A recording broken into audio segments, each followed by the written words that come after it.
There are lots of different ways to decorate photo frames, and they're one of my favorite crafts because it's a lot of fun to do. They make really fun gifts, and there's an endless way of doing things. Hey guys, Mayflom here, and on this video, what I'm going to be doing is working with this kit here, and I'm doing things a little bit differently. So I'm taking my sequins. I usually work large to small, but in this case, what I'm doing is taking my sequins and just kind of dotting them around into the glue.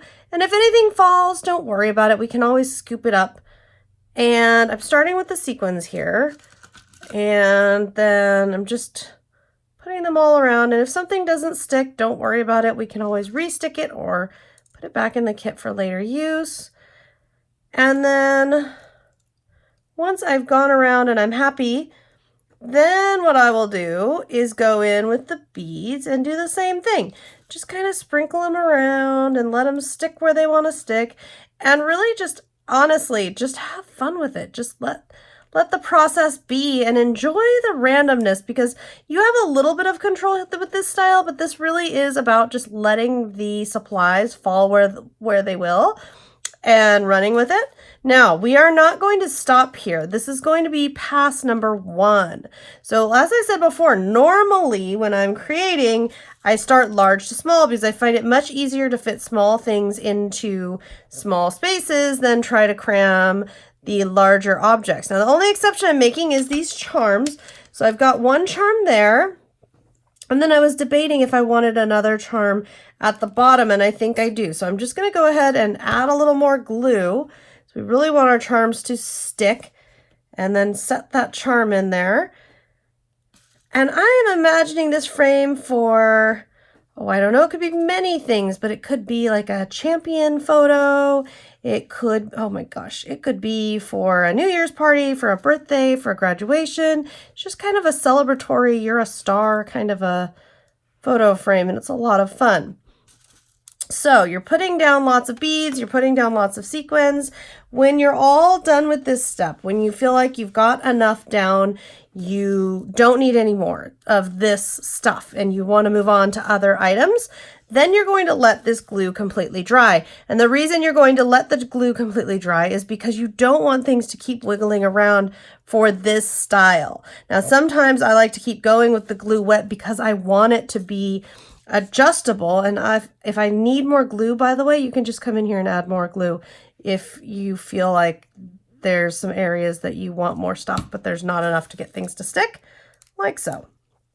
So as I was saying, when you want to be flexible, when you want to be able to add more and change things, then you would absolutely leave this be until you really get everything, if you want it to be changeable, if you want to keep going and be able to continue to move things around, then keep working while it's wet. If you don't, if you want things to be stuck down, then you're going to, as I am going to here, pause and give everything a chance to really dry and set before you continue to add more. As you can see, the glue is almost dry. It's drying very dry along the edges, and then in the centers and where it's thickest, it's still a little bit wet. I like to do this also because you can really get a sense for where you have glue and how your project's coming along and what you want to add in addition.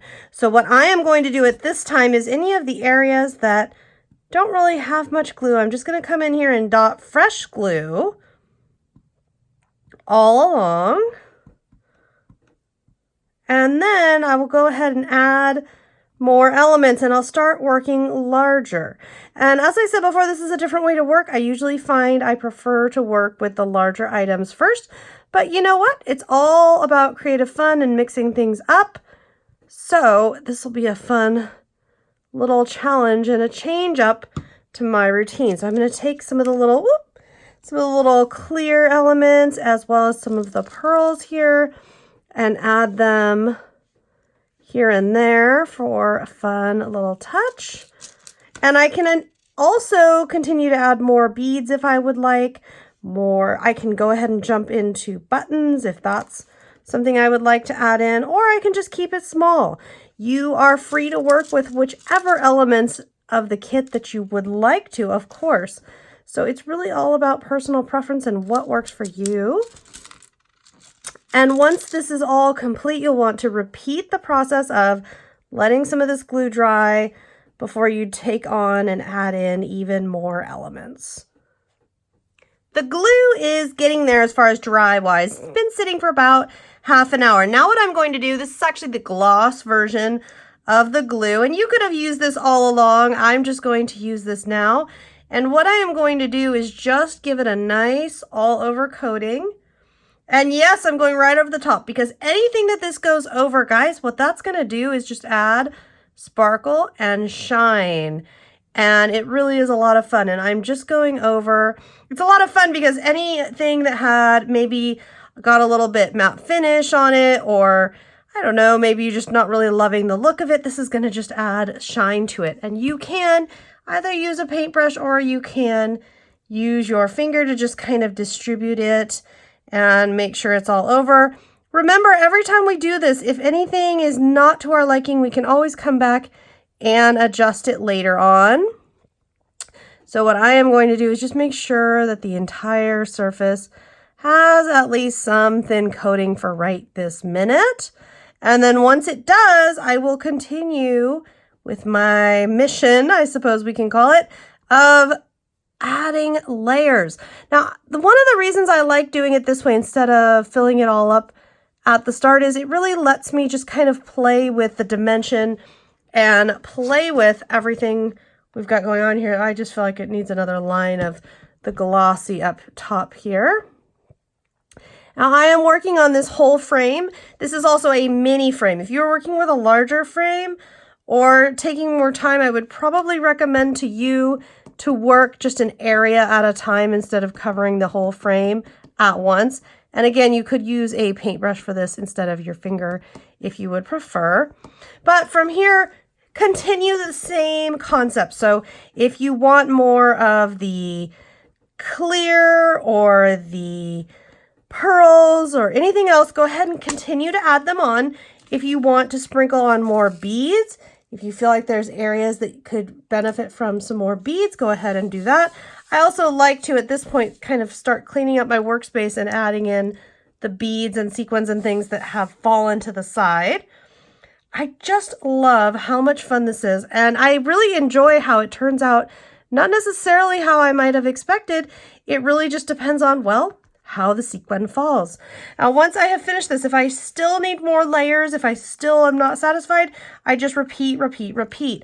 I really find that as that glue dries, it lets me know what areas need more work or that I want more from, what areas are good, and really helps me with my creative process. So once that's all done though, guys, once it's dry, you're ready to add a photo, gift it, or otherwise enjoy your project.